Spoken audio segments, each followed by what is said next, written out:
Are you ready for a year of expansion, transformation, healing, and abundance?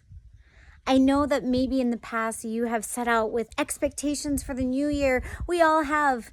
And maybe you felt like you fell a little short. Maybe you felt like you got stuck or you got stagnant or you didn't really know where to go.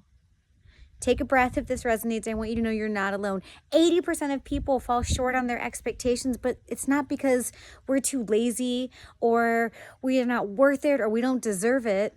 So if you've been telling yourself those narratives, take a breath. It's okay. It's definitely what the world tells us around us. But I want you to know that it's not because of those reasons. There are so many things that have happened in our life that can cause us to self-sabotage or to maybe take on more than we can chew.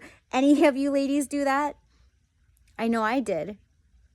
I'm putting this event together, Your Divine 2023, because I want to open the door to women, show them a new chapter of the year that they deserve, one that doesn't come with expectations and judgment and deadlines and what ifs and should haves and musts, but it comes with a groundedness.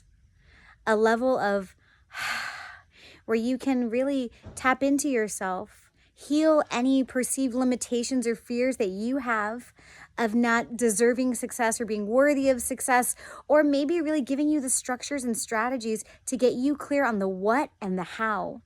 So when you go into the new year, you're feeling this new level of opportunity and this new level of connection, a deep level of understanding to get you shifting from stuck to unstoppable. I'm Des Caminos, by the way, and I am leading this event that I've created, Your Divine 2023. I'm an embodiment life coach, and I've been helping women transformationally and internationally for the last 5 years really step into their power. I've got your back. You deserve it, and you're not alone.